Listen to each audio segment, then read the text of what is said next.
So the ratings aren't making much sense, right? They might be all completely kosher. I don't know. But there's enough going on there that this seems like shenanigans, right? So tuning out was the first proper event pulled in an audience of 7.49 million viewers. That's a shenanigans. That's up almost 2.8 million of its overnight, and it was the third most watched program of the week. So that's probably true. If the third is, and it did well in relatively to the rest of the TV landscape, but TV's a sinking ship, essentially. So, but the 7.49, so problem being points out, not buying it. The +4 screen is highly manipulative data. How do we get the +4 screen before the 7-day consolidated, which prior to 2019 was the standard? Also, it took over 2 weeks to deliver the ratings. Keep moving the goalposts. We don't trust it. That is true. Right, I mean, and also Radio Times also reported it was the 7-day was 1.79, which brings it up to 5. What is it? I was never good at maths. 5.3, I think. So no, 6.3, 6.5, I think. So there seems to be lots of shenanigans going on. 0.73 plus 1.79 equals 6.52. Right. So here the rating is saying the 7-day figure available is 7.26. They've just updated their sites after the data was published 2 weeks after because of the weekly sets. The last showing on Sunday also needs to gather data. So Mondays shows that away. I mean, again, all this could be telling the truth, right? This will streams on iPlayer. These are also tricky because they can be on TV. They can be included in the typical catch-up.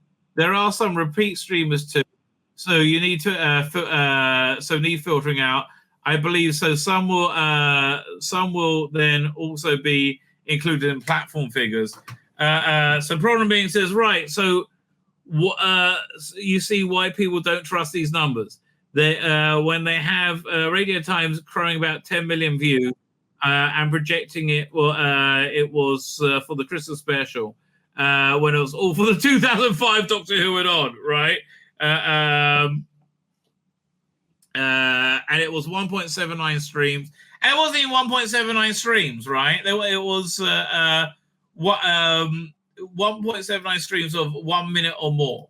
Right. I mean, they actually 2 minutes. They count it once they streamed for 2 minutes. They count it as a view, right? So, look, these figures they just don't seem kosher to me, right? They just don't add up. What do you think? Well, I mean, I do think it's strange the third one's come up, but the third, but the thing for me, like, obviously people on YouTube and Twitter or X or whatever it's called are gonna talk about this stuff. Are gonna talk about how it's doing. But the biggest thing for me is like the lack, because I'm in England, right? The lack of impact of the specials was like the thing about the Tennant era. Not that I'm going off on one, I promise. Was that like everyone watched it, like the whole family sat around and watched it. Yeah, my mum, my mum knew, exactly. like my mum knew it was on. The only other person I know who watched the Doctor Who specials was my brother, and he was because Tennant was back. My dad watched them because I think he'd heard me moan about them, but there were just the lack of any impact, and like all the discussion. It's not a bad thing because discussion's fine. Is about the numbers now. If when you watch TV, like some American shows are amazing, like Awake with Jason Isaacs from years ago, that got nothing in the ratings, and yet it was an unbelievable show. So I think the fact that all we're talking, not everybody's talking about is the ratings. It's like, well, they're not the be all and end all. Like if it was good, I don't think anybody would care. Like I mean, because the thing is, people didn't like it. Bottom line, people didn't like it. They didn't like it for different reasons. I think really, in terms of my audience, they didn't like it because of the trans shit in the Starbase, right? I think there was just like so nauseating, and it was look. Well, I know where you are in the world, whatever you think about anything, it's all cool, baby. But like when I keep saying Yasmin Finney is a beautiful girl, I think they're lying to me twice, right? I just don't think she is, right? I think she's got a big Judge Dredd chin. You know, I don't know. That doesn't strike, but to make it the pivotal thing in the episode, I think that killed the new era stone dead. I really do. Anyway, with that said, do you want to see some spoilers? Yes, please. All right. It's okay. It's because only Millie Gibson. So, yeah, we like a bit of Millie Gibson. Who's your mate? Doctor Who Millie Gibson films a date scene with co-star Jonah Howard King.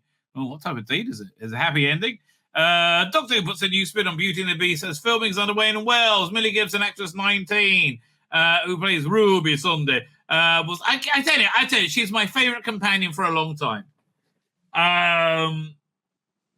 She's my favorite companion for a long time. She's got a chance because for me, like when I heard that Ncuti Gatwa was announced, the only other thing I've seen him in was Sex Education, and he was good in that.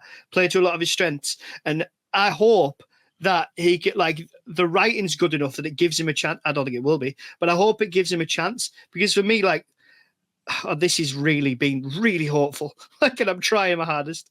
Is that I hoped it might be a bit like Matt Smith. I hoped it might be like young. No, it's not. It's going to be something completely unique, right? And it really is very different from everything we've seen before. Listen, if they can, maybe that's why I don't like it. Maybe that's why I'm like I don't. Could be. But that's the thing. I'm finding a lot of people feel that way, right? This is a radically different Doctor Who, and a lot of people saying I don't like it. A lot of people saying that, right? And I think a lot more than Russell Davies thought. I think Russell Davies is shitting himself in between lines of coke, right now. I really because I think they're doing a lot. If like Disney, right? Disney Star Wars. If they think their shit is going to work, I just saw they're doing a Mandalorian movie. If they think their shit's going to work with the Rey movie, they're just on too much coke. Bottom line. Anyway, actress Millie Gibson plays Ruby Sunday spotted filming a date scene with a co-star Jonah Howard King, 28 on. Okay, well, he's older. So apparently, here's a new monster, a terrifying monster seen climbing over the wall on the shoot. That's pretty cool. Looks like, it looks slightly Axel Schaefer and Julia Donaldson. Stickman. Yeah, I'll give it a go.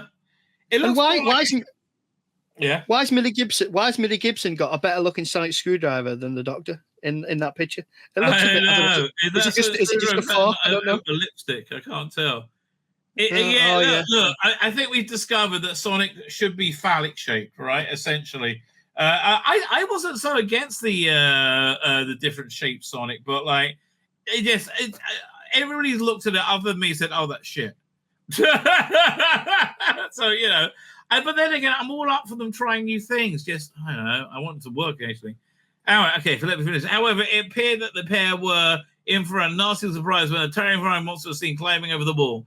Millie made her debut as Ruby alongside 15th Doctor on Christmas Day. Meanwhile, blah, blah, blah. There's nothing. That's it. What's it? So, I got called in. Ncuti said, the only time I ever got trouble was when I swore while wearing the Doctor Who costume. I got called into Russell's office. Woo! And he said that was not acceptable. He said, do what you want when you're out of costume, and he's out of costume way too much. But when you're in costume, don't let us catch you squaring. Well, that's actually a pretty good sign. Yeah, I don't know what to tell you. My worry, Rabbi, is that people are that, because this was a golden glimmer, right? I think a lot of people are that kind of disillusioned and fed up that even if this series, and I'm not saying it couldn't be, even if this series is halfway to good, so even if it's good and there's some decent stuff in there, I think no one will be watching it.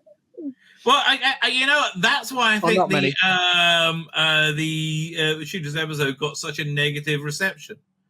Genuine, it's like it's because people were fucked off with the Starbeast, right? I really think that's what's got such a negative. If Church and Ruby Road came directly after Twice Upon a Time, right? If he went straight to Ncuti Gatwa, nobody would have blinked an eyelid. I think. I don't know. but I don't think anybody would have really minded. Fine. So speaking about Big Finish, this is a good segue. We can go over here. The normies are talking. Normies are talking about Doctor Who, and they're not being very complimentary. Where is it? Fine. So this is like one of the biggest shows. Well, it's on YouTube. It's on TV. On Talk TV. Is it Talk TV or I don't know.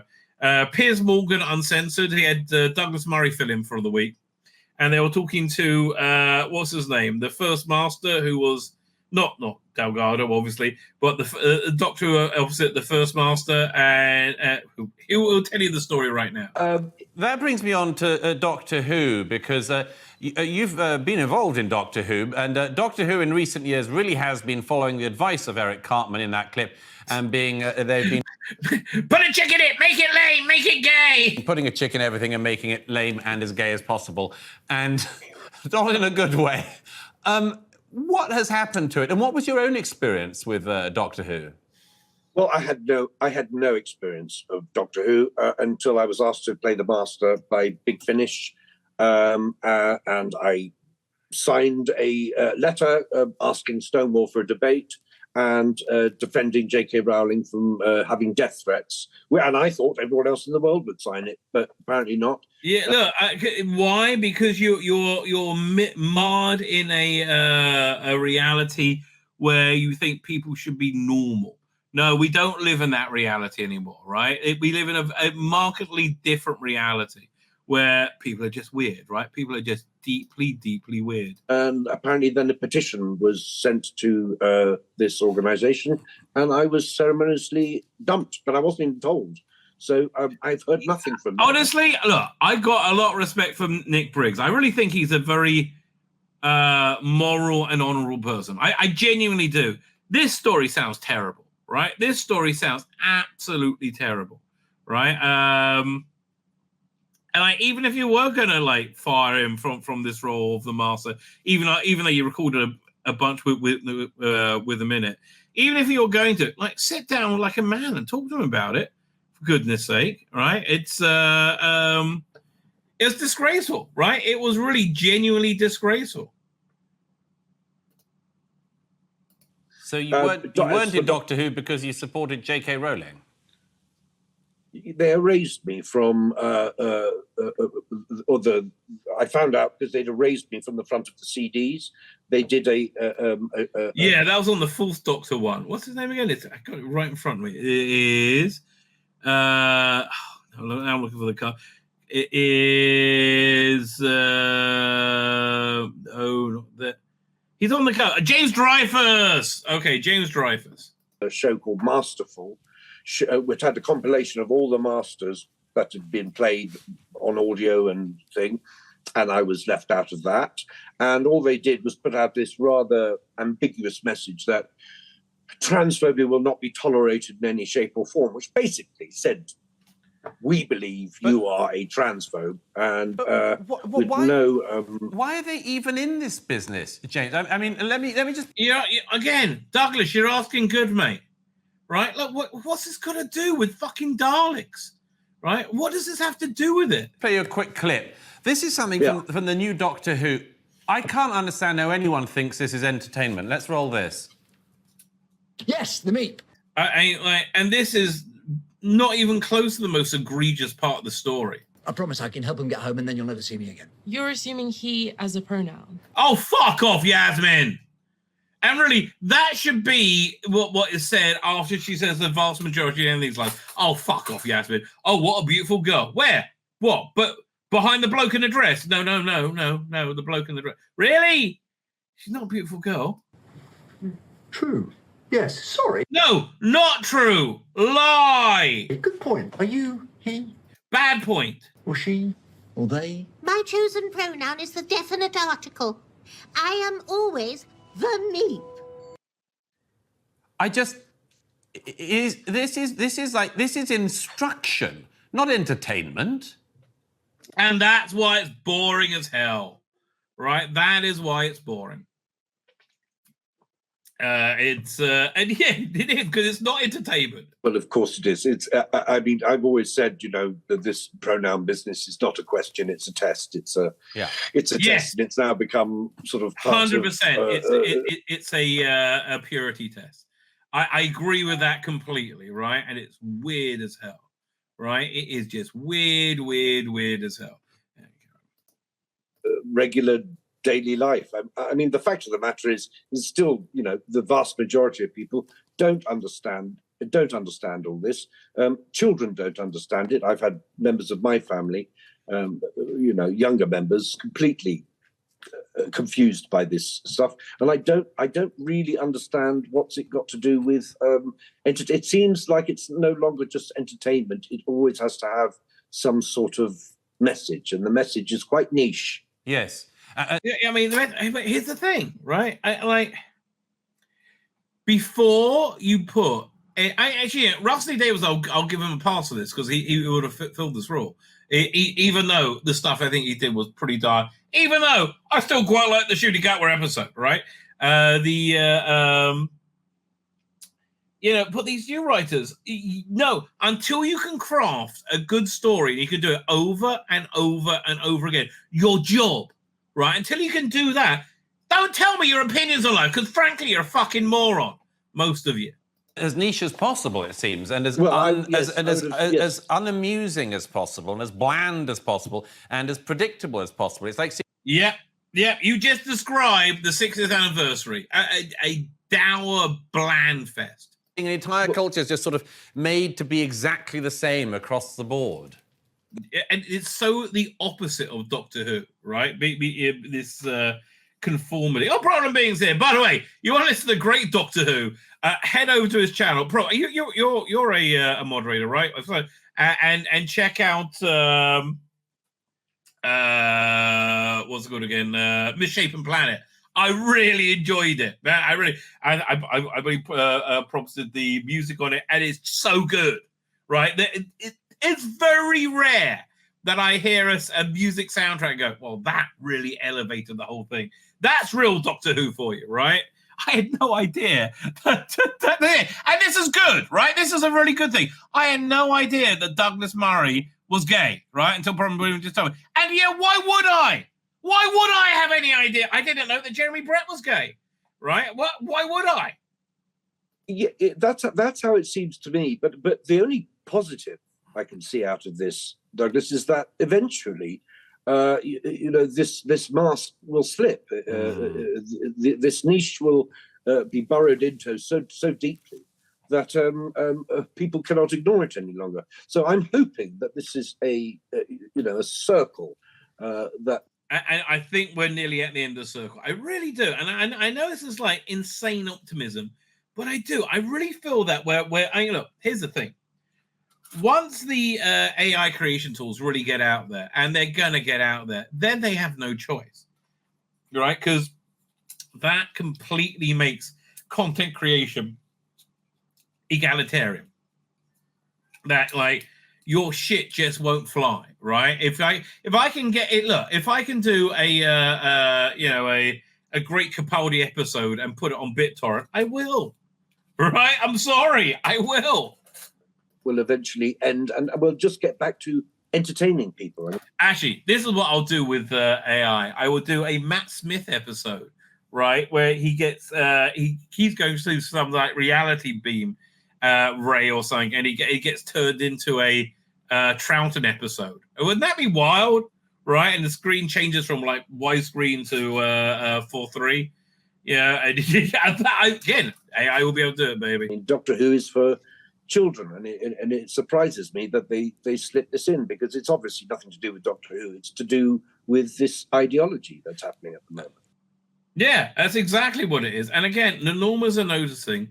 The Normans, I think they noticed a couple of years ago. How come everyone's gay and everything? Right? Oh, my wife watching this show. Oh God, it's really annoying me.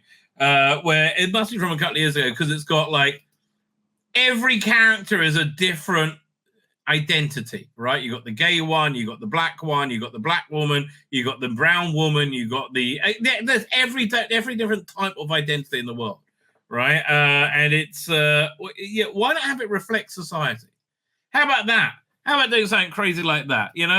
Or just telling a story. How about just telling a story? What do you think, Terence? And from Gallifrey cautions that the Doctor and politics don't mix. If you're concentrating on putting over a political message rather than on doing a really good show, I think there is a danger. Maybe you can do both, but it would be. I would say Happiness Patrol really worked, right? I wish I'd bring out season 25 on Blu-ray. Happiness Patrol really worked because I was from that time, and at that time, I think the gay world was quite frankly getting fucked over, and not in a good way, right? You had AIDS going on, and man, the gay world was so screwed over AIDS, and again, not in a good way. And you had lots of anti-gay legislation going down, right? So, and I think the Happiness Patrol was really addressing that, all right, and addressing the inhumanity of faceless government, right, against oppressed minorities, and also it's super fun, right? But yeah, you have to be able to put it off, right? And they can't now. Hellish difficult. And I think there's maybe a danger that the show wouldn't be as good as it could or should be because you're not looking at the right aims. Yeah, yes. Did you, Terence? Speaking from the grave, right? Speaking from the grave, you are 100% correct. Which is, weirdly, right? There's a weird synchronicity to this because it is the stellar opposite of this article. What the hell? I haven't read this yet. Right, I haven't read this yet. Hopefully my head won't explode, right? How Chris Chibnall and Jodie Whittaker saved Doctor Who. What? How? Despite facing more than their share of backlash. Because it was shit! That everybody hated! That, you mean that backlash? Right? Oh, God, I was reading Rusty Davis' column yesterday on whatever he calls it now. And he was like, he started talking about Dr. Ruth and tying it into classic. I was like, no one's interested. Literally, no one is interested in this shit, mate. No one. Oh, it was cack. How do we know it was cack, right? Maybe that's just my opinion, right? Mine and also the British viewing public, right? This is not a sign of overwhelming. This is not a sign of something being saved. But let's hear their argument about their run. Producer Christian and Jodie Whittaker save Doctor Who from what? Being good, popularity, having too many viewers. One reason Doctor Who's 60th anniversary is worth celebrating. It wasn't. I had to tell, and that was a crushing shame. This 60th anniversary was shite, right? Let me compare it to the other. 10th anniversary had the 3 Doctors. Then he had the 5 Doctors. 30th anniversary was literally nothing, right? 30th was it 93? Literally nothing was happening. Then you had 2003, and you had that 40th anniversary. You had Zagreus, and soon thereafter, Rusty Davis, and then so the 50th anniversary, awesome. 50th and the 20th were the best, and then I think the 60th is down there, right? At the 60th and the 30th, they're the 2 worst, absolutely. And I think 60th is worse because that had the promise, that had everything lined up to be awesome, and was shit. It just was dull shit. For 60th is do you know how difficult it is for any character to endure for so long? Well, look, Doctor Who, it's not all about change, but it's all about being very, very, very, very, very contemporary, right? And you just, I look at my action figures now, and it's not just they get a younger actor, the style changes, right? You have the original William Hartnell, and then a complete style change. And I think William Hartnell basically invented what the template for Doctor Who would go going forward in like the War Games, right? I think that was really, indicative of a template for Doctor Who moving forward. Then you had Patrick Troughton, and I think his performance was again, very, very, very, very influential. Like, then it changed completely again and became super contemporary with John Pertwee. Then it changed again and became super contemporary again, but because times had changed with Tom Baker. Same with Peter Davison. Colin Baker, yeah, look, it was of its time. That is true. Sylvester McCoy, yeah, Sylvester McCoy was a reaction, essentially, to the mid-'80s explosion in comics, like Alan Moore, Frank Miller, adding more depth and flavor to it. But yeah, Paul McGann was a one movie wonder. I like Paul McGann a lot. Yeah, but then go back and look at Rose, right, or that whole season. It's so much of the noughties, right? It fits right into the noughties, along with David Tennant and then Matt Smith again. You see, you see times changing. And then by the time we get to Peter Capaldi, you know, we have Clara being the main character more often than not. And then we have Bill Potts who's like, oh, I love a nice lady tongue up my fanny. Really, Bill? Can we fight the Daleks out? No! Oh, I wonder if there's a girl in there, because, you know, I like fucking girls. Yes, Bill. Yes, but yeah, we had no. Look, I got to say this. The executive told me, I know. And then Jodie Whittaker, super contemporary, right? It was super contemporary for its time. But what was contemporary then was to make things absolutely unwatchably shit, right? Yes, let's make it contemporary by making sure that no fucker in the world would ever watch this, unless some kind of like punishment. Dimensions and Times as props are pickled in jar. Like, well, pickled in time, like gherkins in a jar. God, that was awful. What was worse? Dimensions in Time or the Star Beast? Still find Dimensions in Time more enjoyable than the Star Beast. And Wild Blue Yonder. And The Giggle.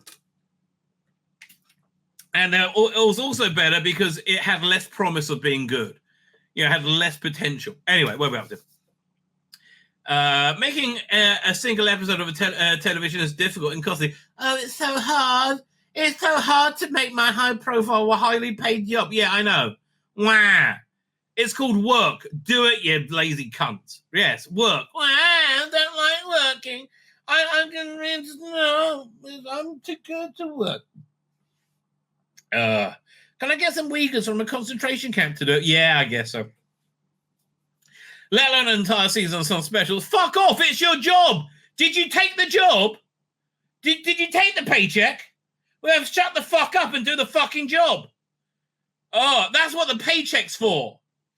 Again, another great line from Mad Men, I think in the third or fourth season, where he had his like protege, what's her name again? Not Joan. I just got her. Wow, not surprising. I've heard her on my mind. Peggy, right? Peggy. She was complaining. I think it was. And he says, "You never, you never compliment me." He said, "That's what the money's for." So yeah, it's Don Draper. Anyway, even with the extended break Doctor Who took from regular production, its endurance is the result of hard work and creativity of near countless artists and professionals. And the hard work they did was produce shit. Yes, that's true. They produced a lot of shit. However, most recently, showrunner and executive Chris Chibnall and 13th Doctor Jodie Whittaker saved Doctor Who from a second cancellation. No, it nearly caused a second cancellation. It was doing fine. Right? Okay. They fucked it around Capaldi and moved it all around the schedules constantly and put it in bad slots, right? But boy, did they protect that Jodie slot, that cushy Sunday afternoon slot, right? In the middle of winter. And it still fucked up. It still didn't catch anyone. Beyond the first regeneration of the Doctor, Chris Chibnall era faced controversy. When Rusty Davies was announced as Chibnall's successor, many took the move as a move of desperation on the part of the BBC. Well, yes. Really? What? Again, why? Because of that. And I know firsthand from somebody involved in the BBC and Doctor Who production, and you know their name, right? They're famous enough to know their name, that said the BBC were apoplectic at the at the drop in viewership, because this is something. This is like watching your the value of your what's it called, Bitcoin drop away to nothing. They had a very, very, very valuable asset that they are then destroying in front of their eyes. In reality, it's because Disney agreed to amplify the budget.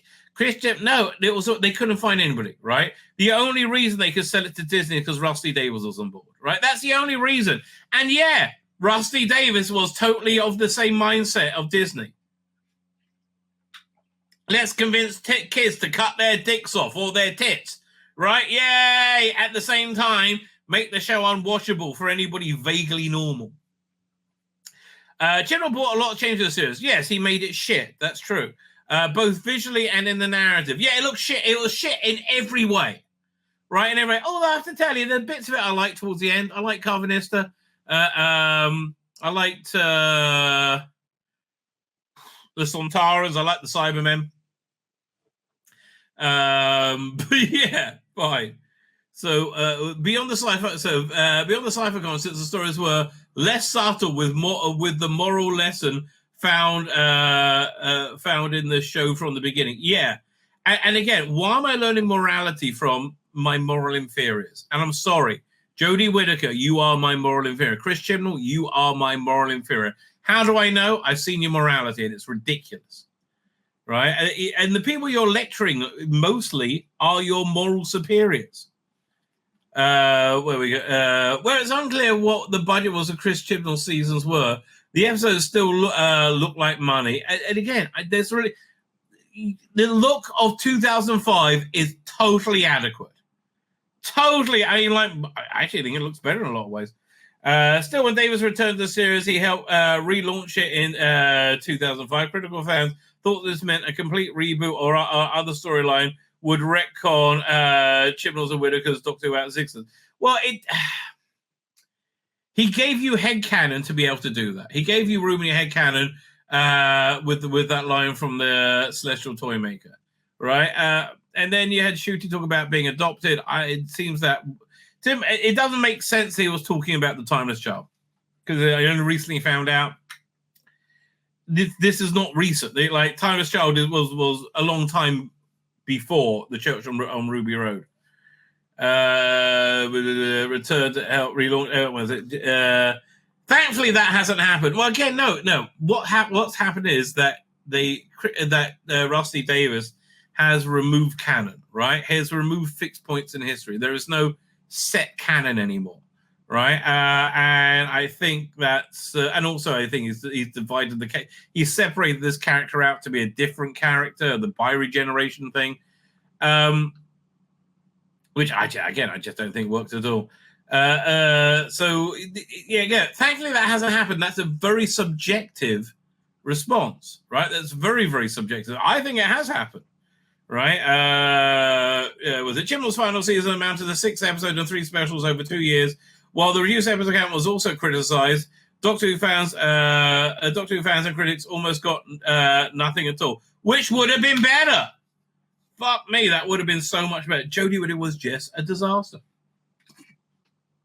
Actually, the only reason they probably did get anything is so they wouldn't have to say they failed. Because that's really what's going on now, right? It's insane mental gymnastics to say they've done well. They haven't. They really haven't, right? And again, they've really, really, really fucked up the launch of this new era, right? And the redesigned Davros was the was the starter, right? It just never picked up after that. The main reason Christian was era was so controversial that they cast Jodie Whittaker, a woman, as the Doctor. No, he miscast Jodie Whittaker as the Doctor. She was awful in the role. She couldn't find the truth in the role, which is the essential thing an actor needs to do, right? She at no point convinced me. And I was very open-minded to it working. I assumed it would work, right? I was excited for it to work. The idea it wouldn't work, actually, yeah, it just wasn't on my radar in any way, shape, or form, right? I was really genuinely excited for it to work. But it didn't, because she was shit in the role. I mean, look, bottom line, She was just really bad in that role, completely clueless, as virtually, every review said towards the end. It seems silly in a decades-old sci-fi show known for progressive storylines, but bad faith critics even say that Star Trek has gone woke nowadays. It has. Okay, have you not watched Star Trek Discovery? We have an insane woman who's stunning and brave, and the most Mary Sue, other than Rey Skywalker or Palpatine, whatever her name is. Like, what's the name? Michael Burnham, right? A shit character on a ship of 80% women. Same with Star Trek Strange New Worlds. Every week you had a whole bunch of women cackling in 10 forward. Which, why do you have 10 forward when you didn't have... why did they get rid of 10 forward then for the original series? Oh, it was shit. It was just shit. Those original scientists as well. Oh, God, I hated it. Yes, it has gone woke, you dumb cunt. You absolute moron. Right? I don't even know what woke means. Oh, no. Do you like it? That means it's woke, right? Is it saying that white men are bad in any way, shape, or form? Yes. Therefore, it's gone woke. It should just reflect society. What society is 80% women? Fuck you. While not always great at it, the modern era of Doctor Who also continues to highlight diversity and guest cast, specifically the Doctor's companions. What? We've never seen a brown companion before. Really? Really? Like the one before, Bill Potts? You said, wait. First you said it's always been progressive. And then you said, oh yeah, no, it's only been white people. Up until Jodie. All right? What the fuck are you talking about? Jodie Whittaker said vitriol from trolls draws a fine line between hilarity and the fact that it was terrifying that a woman... It's not... Okay, this fucking ridiculous straw man piece of shit argument. Oh, I'm scared of a woman. Oh, play the Doctor. No, we're scared that you were shit at it and that you would destroy it. Oh, and was those fears well-founded? Apparently fucking so. Look at that. Yes. Apparently your shit show of incredible low quality had detrimental side effects, you fucking moron. Oh, but didn't they like the diversity? No, because it was shit. Yeah, it being shit isn't overcome by diversity. Fucking more trolls. How's anybody who has an opinion other than yours a troll? You know why you call them trolls? Because you can't answer a damn one point we've made, right? You fucking cowards, fucking cowards and losers. There wasn't, again, this rage, you're lying. Picked it up, it could cause so much rage. No, people love Doctor Who, which I understand you don't, Jodie, right? But I was there. I lived it. There was a couple of people who all were proved right and I was proved wrong, who said, this is going to be shit. But the vast majority of fandom all said, yay, let's see it. Yeah, me to be included. 98%. And then they lost all that goodwill because they made shit. Similarly, Chibnall and Company's stories are utilized real-life historical figures, always been done. Literally, I just watched Doctor Who and the Romans, the William Hartnell story, like Rosa Parks. Now, that Rosa Parks story is a great fucking example, right? That was critical race theory, the episode, and it was disgusting. And it was racist, right? It was disgusting and racist towards white people, right? But you can't be racist towards white people. Yes, racists often say that nowadays. That's true, right? But yes, you can, right? That was the episode in which there was no civil rights movement because Rosa Parks wasn't forced to, she wasn't asked to give up a seat that she refused. And then you had somebody from the Craster from the 50th century came to stop that because you people have got too uppity. And it's just like, if that's what you think a white person is, a normal, no, then you're a fucking racist. Of course, telling sci-fi stories that teach you about history is the reason Doctor Who exists at all. No. It had a remit to teach them history and science, and they dropped the history with about 2 or 3 years in, frankly. And they said teach, not preach, right? Though not all critique was in bad faith. What you mean? You saying that the unwatchable shit they said it was sometimes actually unwatchable shit. The Chibnall era made some major changes to the universe in his last season and destroyed three quarters of it, not half of it. And then they retconned it to half of it in the Giggle.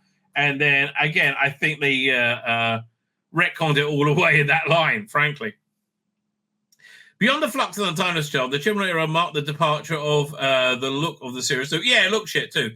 Similarly, longtime composer Murray Gold left and British-Nigerian composer Sigun Akinola took over. And he only got the job because of his skin color. Not because of his ability, not because of his aptitude for the project. He only got the job for his skin color. That was literally it. And also, he's a composer, right? They didn't just say, hey, you're a black guy. Yeah, can you learn to play the piano? You can have this job. No, but that's why he got the job. His name was Reg Smith and he was white from Clapham. No way. Wouldn't have got an interview. So the episodes had a different feel. Yes, they were shit than the past 13 years of the show. That doesn't really make a difference. There was also many significant changes to what the Doctor Who was simply beyond diversity and more overt. So what? There was more significant change to what Doctor Who was beyond simple diversity and the overt social messaging. Why do you think the overt social messaging was a good idea? How about the overt social messaging that you should be monogamous or go to church? How about that social messaging? Would that be okay? Would you be okay with platforming that idea? No, I don't think you would you? Because you're a bigot cunt. That's why. In other words, precisely what is necessary if storytelling universe is going to continue long enough to make a centenary special. Darling, again, this show was cancelled at the end of this shit. Moron. But pandemic and lockdown were a godsend because the absolute worst thing that could happen to Chris Chibnall's Doctor Who is the making more of it and showing it, right? And please, we had a 3 and out patch. You lying piece of shit. It was a 5-year plan. I remember. The pandemic and lockdown that followed in 2020 upended every industry across the globe, including entertainment. Entertainment was already in up shit. The entertainment industry was like, thank God for the pandemic. Christian was said BBC almost cancelled Doctor Who in March 2023. What? Oh, it said March 2023 it was almost cancelled. Previous to that, I literally went down to the wire. There was an hour on one day when it was done, and we had to do. There were certain things I had to do to get that season made. Really? That sounds like you had to suck someone's cock, mate. Because they couldn't find a way to do it. He said the BBC simply couldn't find the money to produce the series and its specials. The British network service broadcaster thus not for profit. Oh, fuck off. They've left that behind years ago. Instead, it receives most of its funding from the UK through the license fee, with additional funding coming from BBC Studios. You mean what? The commercial arm of it? I mean, literally, you just contradicted yourself in the same fucking paragraph, right? In additional BBC funding, BBC Studio Works. The creation of the shorter season was almost perfect for Jodie Whittaker's final outing. It was the best thing she did, but she remained shit from the first frame to the last. Very consistent. I quite like that about her. Very, very consistent. It was a massive epic scale, massive tale, epic in scope, and low on logic. Right? Cliffhangers are all good. The resolution were all terrible. Right? They were able to whiz things along so it felt like you're watching Doctor Who if you didn't know what Doctor Who was. Right? If you're a normie. And the casting of the villain was good. I like Swarm. But again, none of it made any fucking sense, right? Frankly. The central villain of the Ravagers named Swarm and Azure were created with impressive prosthetic makeup despite the budget troubles. Okay, no. If they're going to make it, they're going to make it, right? They're not just going to put a paper bag and go, "Ooh, I'm Swarm." And what the Swarm mean? The Flux storyline visited multiple locations, featured impressive effects. It was only a pity that Chibnall didn't have the budget to make more episodes, giving fans more time with the Doctor and a companion. No, okay, fans, we were all running fucking scared from this shit because it was all get the fans in. Where are they? Yeah, again, it had a 70% drop in viewership. That's not a sign of success. Oh, Netflix. Yeah, can people watch Netflix now? No, people don't watch shit. Whatever one thinks of the storylines, they were shit. Or specific details, they were shit. There's no denying the Chibnall era Doctor Who became more cinematic. I'm denying it. From the general color palette to the TARDIS set. The TARDIS set, fucking also awful. Oh, it was the worst TARDIS set. I'm sorry. I don't know. Yeah, the second worst TARDIS set is the new one. The one's like the football field. TARDIS set and other visual effects. Series match the quality of the more impressive science fiction series like Netflix, Stranger Things, or modern Star Trek, like series like Star Trek Discovery. Oh yes, it matched Star Trek Discovery in more ways than one. The only evidence of budget at all beyond Chris Chibnall's admissions is a shortened season. Well, that's a bit of a giveaway. We're making a lot less episodes. There's a bit of a giveaway that you don't have the same. You can't make the money stretch. Whittaker's final season, final special, The Power of the Doctor was, it was the one where they worked out the least they have Jodie Whittaker in it as possible, the better they're going to do. Was the sole commission work to celebrate the BBC's centenary. Any long-time fan of Doctor Who from the 9th era to the classic knows that stretching a budget is a key element to making the show. Yet this doesn't mean the show isn't expensive to produce. Outside the TARDIS set location, okay, what the fuck are you wittering about? Are you going back to it's so hard to make television? It's so hard. It's so hard, and I want to cry because it's so hard, and I got to do so much work because it's so hard. Oh, I don't like it being hard. Sets are redressed whenever possible. For example, the Limpari and the Sontaran ships in the Flux have a very similar base construction. I don't give a shit. These and other, but this was not the problem with it. The problem with it was Jodie fucking Whittaker and Chris Chibnall.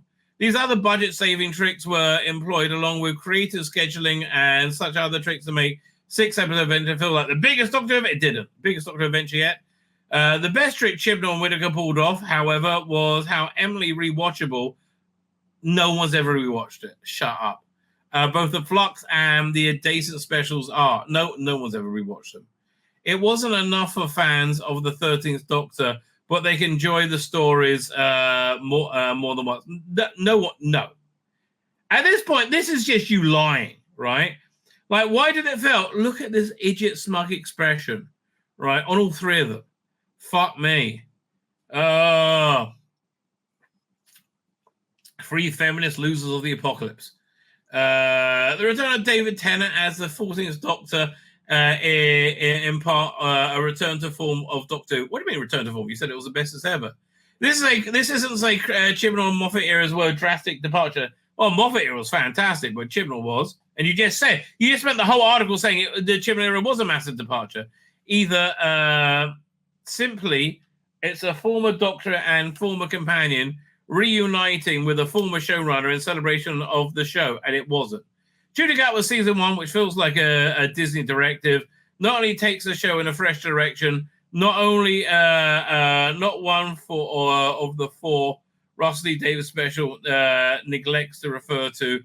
Not one of the 4 Russell T Davies specials neglects to refer to the 13th Doctor in some way. That's true, right? A lot of Russell T Davies is doing is trying to. I think help out Chris Chibnall because his career was destroyed by this, right? He's now teaching how to run shows. Really? Okay. That's like, you're going to get Biden to give a class on how to be president. If Davis was correcting anything, any form of Doctor Who mistakes, they were his own. Again, this is your interpretation based on you being a dumb fuck, right? You can't underplay what a dumb fuck you are. Let's see. Do we have do I have a twat anywhere? Because this will be hilarious. Jocelyn Patton, guys, list, features. Should we try? Let's just try looking up on Twitter so we find him. I bet he's bonkers back bonkers. Right? Don't you? I bet he is. Let's have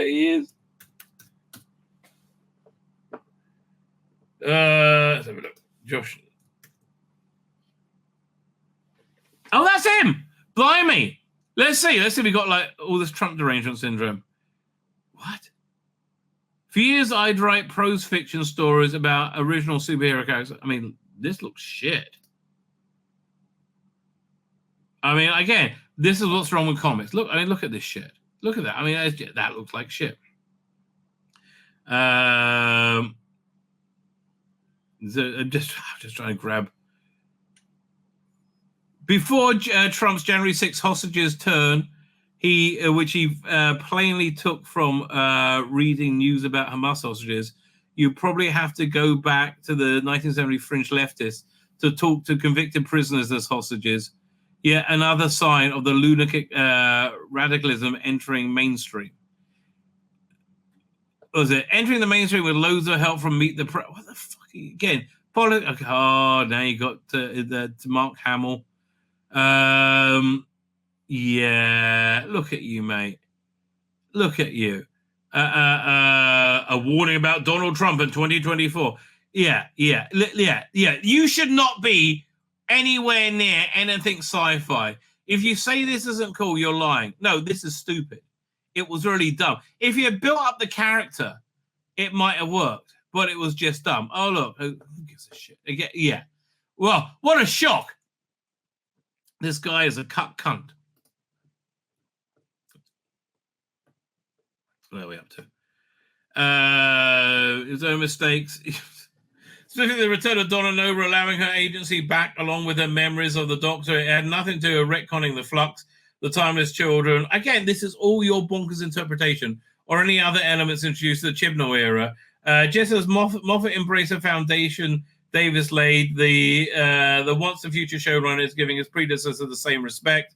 That he totally is, right? Well, David's faces his own troll this criticism. Again, it was shit, right? It was shit, and he basically R.I.P. Doctor Who. Now, what does that mean? It means R.I.P. Doctor Who in the same way R.I.P. Star Wars, R.I.P. MCU, right? Did you see anything going well with Disney? What was the biggest Disney success in 2023, you think? Yeah, nothing. One can make comparisons Doctor Who and Star Trek. The 13th Doctor era is a bit like Voyager, nothing like Voyager. But the first of those shows led by a woman, controversial at the time. No, it wasn't. I was there. No, it wasn't controversial. Today it's considered one of the great entries in the universe. No, I wouldn't say that either.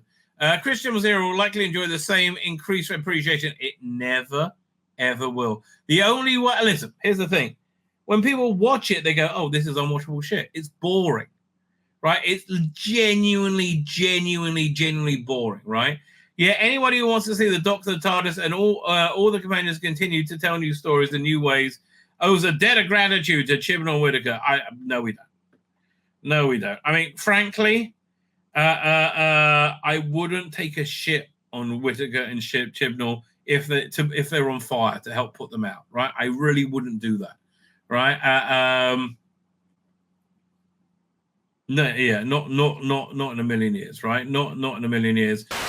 My name's Tzvi Lebetkin, the Rabbi from another planet. Please like, share, and subscribe, and ring that little bell. Ring the little bell so you're notified when new videos drop.